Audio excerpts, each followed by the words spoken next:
ሓደ ሰባት ተፈቃርነትህን ክውስኽ መልክዕኺ ጽባቕኺ ምናምን ክሓሊ ይብሉኺ ሓደ ሰባት ድማ ተፈቃርነትህን ክውስኽ ብብዙሓት ኣማላይ ልክትኾኒ ናብ ውሽጢ ውበትኺ ወይ ድማ ውሽጣዊ ጽባቕኺ ሓልው ይብሉኺ እዚ ነገር እዚ ሀመይ ትርእዮ ንስኺ ኣየናዩ ኸልበለፀ ይመስለኪ ኣብ ኮመንት ተፍልጥኒ ይደሊ እየ ኣነ ግን ሎማዓንቲ ፍልይ ብልበለ መልክዑ ሓንቲ ጓል ተፈቃሪት ልገብራ ብፍላይ ድማ ብኣወዳት ሀመይ ሰሓቢት ክትኾን ሃም ትኽእል ክነግረኪ ይደሊ እየ ሰላማት ክቡራት ተኸታተልተይ ሎማዓንቲ ለሃምቲ ልሙድ ንፍቕራዊ ህይወትኽን ክጠቅም እዩ ኢለ ዝሓሰብክዎ ሓሳብ ሒዘልክን መፅአኒ ኢኹ እዚ ቪድዮ እዚ ክሳብ መወዳእታ ብምክትታል ካብዚ ቪድዮ ተረባሕቲ ልክትኾና ግብዣ እዩ لذي channel حدش تلخون خنجن ذا channel زي سبسكرايب لا جبرخن بيتساب إنك تكون أنا بفقري جاب زكنا لهم لما عنتي حجر خن لما تأخذ حساب حنت قال تفكرت لجبره نجارات تعيون تاي تجرايا ويدمو أوشتا تاي develop تجرايا ويدمو أوت فيتا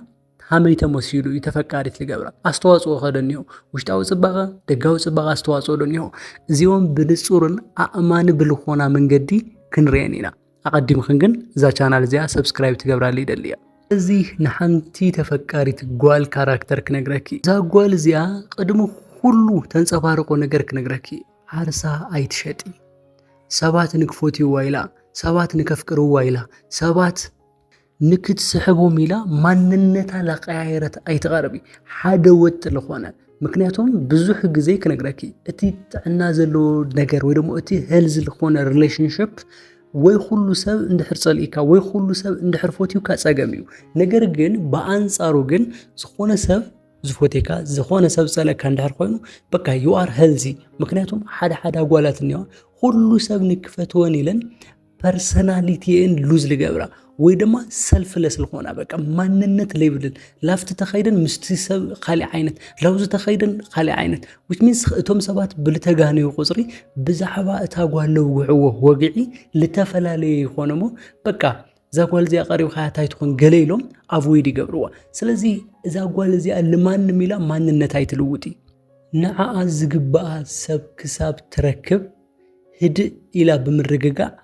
ውበታን ጽባቃን ንክውስኽ ትገብር እዚ ዓውይ ሚስጥር እዩ ካውለለ ስምዒታ ትቆጻጸር እዚ ማለት በተለይ አጓላት ኣብ ገና ሪሌሽንሺፕ ለለኸን ገና ሪሌሽንሺፕ ለመመስራት ኣብ መንገድ ኣብ ለለኸን አጓላት ክነግረክን ለኾነ ሚስጥር ንእሽተይ ጸገም ኣብ ልተፈጠረ ጊዜ ልብኽን እንድሕር ልወድቕ ኮይኑ ወይ ድማ ልገጠመክን ጸገም ልብኽን እንድሕር ለፈራርሶ ኮይኑ አተናጓላት ለሪሌሽን ገና ይኽን ማለት እዩ ስለዚህ ስምዒታዊ ነገር ሃንድል ምግባር ስምዒት ምቁጽጻር ማለት እዚ እዩ ልመጸ ነገር ምህዳም ወይ ደሞ ምሻሽ ገለለ ይኾነ ፌስ ምግባር ነገራት ፊክስ ለምግባር ተኸድሉ መንገዲ ናይ ጽባቕኺ ሓደ አካል እዩ ምክንያቱም ክነግረኪ ብዙሓት አወዳት ሓንቲ ንናገሩና ሓንቲ በሓደ ልገብረና ነገር ክነግረኪ ጫጫቃ ጓል አይን ፎቲ ክብሉ ሰሚዕ ክትፈልጥ ዳወዳት which means ስምዒታ ሃንድል ስለይ ትገብር እዩ ኣብ ውሽጥ አለሎ ነገር ቶሎ ልባ ቶርች ይገብሮሞ ቶሎ ልባ ይጎድኦሞ at that time እዛ ጓል እዚኣ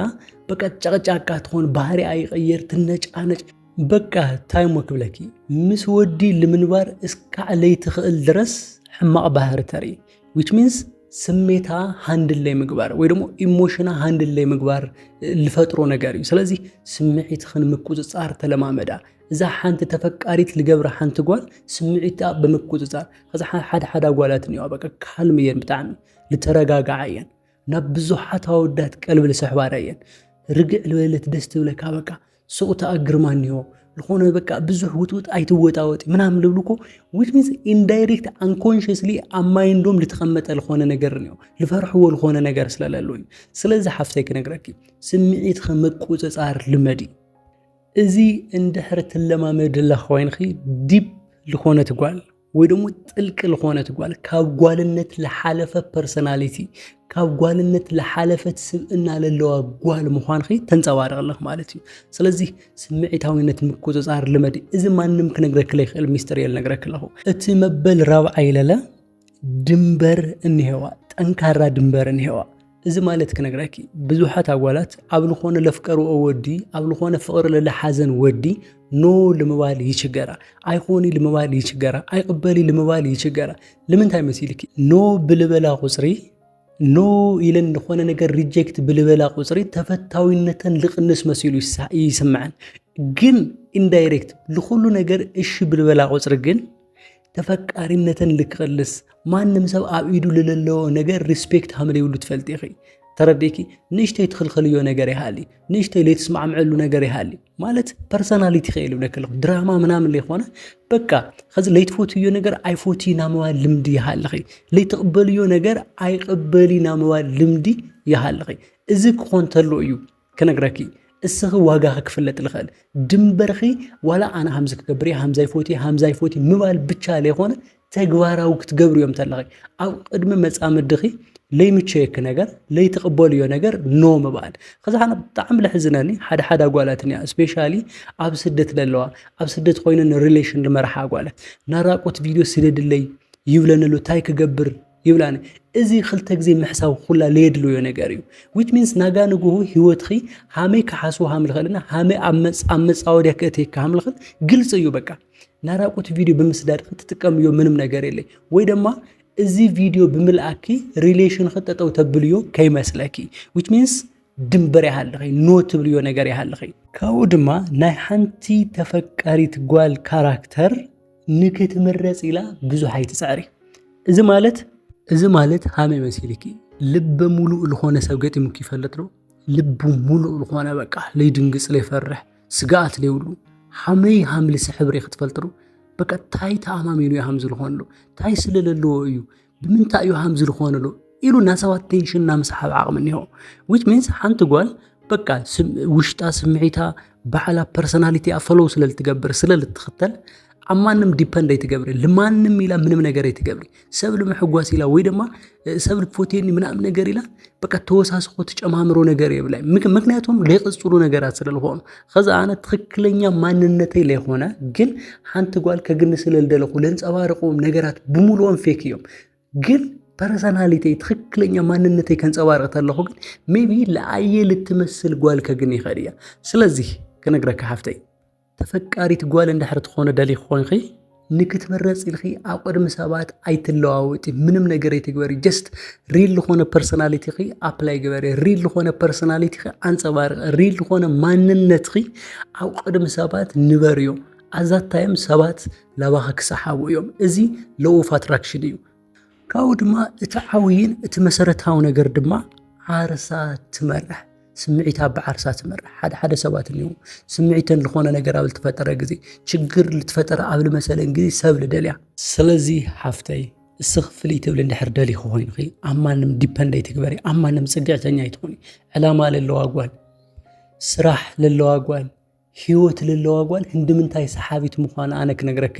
በቃ ብጣዕሚ እያ ትስሕብ ናባዓልኻ ዕላማ ይሃልኽ ናባዓልኺ ህይወት ንበሪ ናባዓልኺ ስታይል ይሃልኽ ናማንም ስታይል ኣይትከተሊ ልባዓልኺ ይግበአኒ እዩ ኢልኺ ተንጸባርቕ እዮም ነገራት ብምሉኦም ሃም ሓሳብ ወይ ደሞ ምስ ሰባት ኣብ ትጋነየሉ ግዜ ልዞም ሰባት ለ ኮሚኒኬት ትገብርሉ ብዚ መንገዲ እዩ ብዙሓት ኣጓላት ልሽወዶ ታይ መሲልኪ ምስ ሰባት ክትጋነ ተለኻ ናይ ኮሚኒኬሽን ስኪል ዲቨሎፕ ስለልገበርኻ ወይ ደሞ ናይ ምንጋር ክእለትኻ ስለዘዳበርኻ ሰባት ብንግግርካ ጠብ ተብሎም እዩ ማለት ኣይኾነ ሓደ ሰብ ልባዓሉ ብለለዎ ቫሉ እዩ ልሰብ ክምዝን ልኽእል which means ከዛ ኣነ ሓንቲ ጓል ዓርሳ ተኽብር ጓል ዓርሳ ትፎት ጓል ለዓላ ክብር ለለዋ ጓል ምሳየ መጽያ ኮሚኒኬት ትገብር ተላ ምሳየ ተውግዕ ተላ ለኣየ ብልትዎ እየ ክግምታ ልኽእል እምበር ናይ ንግግር ክእለታ ምናምን ተደሪኸ ይኾንኩ ምሳኣ ኮሚኒኬት ክገብር ዩሲ ስለዚ ለባዓልኺ ትብዮ ዋጋ ይግበአኒ እዩ ኢልኺ ተሓስብዮ ነገራት ብምሉ ኣብ ቅድሚ ሰባት ልንጸባረቑ ነገራት ስለልኾኑ ለባዓልኺ ይግበአኒ ትብልዮ ነገር ብምሉ ኣስተኻኽሊ ዕላማ ይሃልኺ ህይወት ይሃልኺ ስራሕ ይሃልኺ ምንም ነገር ኤቭሪቲንግ ጽቡቕ ልተባሃለ ነገር ላብ ህይወት ክስሒፍኺ ሓዝዮም ኣዛታይም ኣወዳት ደድሕሪኽ እዮም ዝኸዱ ካብኡ ድማ እቲ ናይ መወዳእታ ግልፂ እያ ንሰባት ኣይኮነት ግልፂ ንባዕላ ግልፂ እያ ሪኺ ንባዕልኺ ግልፂ ብልኾንኺ ቁፅሪ ምስ ባዕልኻ ልጋጨ ነገር ስለ ዘይብልኺ ኣብ ሰባት ቅድሚ ኸይድኺ ክትስሕቕ ተደሊኺ ትስሕቕ ኢኺ ትጫወት ተደሊኺ ትጫወት ኢኺ ትዝናነይ ተደሊኺ ትዝናነይ ኢኺ መብዛሕትኡ ሰብ ከዚ ብግሩፕ ኮይነን ሻሂ ክሰትያ ኣብ ዝወፃሉ ግዜ ወይ ድማ ብግሩፕ ኮይነን ላብ ዝኾነ ቦታ ኣብ ዝኸዳሉ ግዜ ፐርሰናሊቲ ስለ ዘይብለን ምስ ባዕለን ግልፂ ስለ ዘይኮነ ድራማ እየን ዝሰርሓ በቃ ልኾነት ጓል ተስሕቐ እንትሙክር ተላ ሰሓቕ ለይመፀን ይስሕቓ which means እዚ ልሰብ ኢልካ ልግበር ነገር እዩ ምስ ባዕልኻ ግልፂ ሁኒ ኩሉ ሃም ትፈልጢ ኣክተይ ትግበሪ ግዴታኻ ይኾነ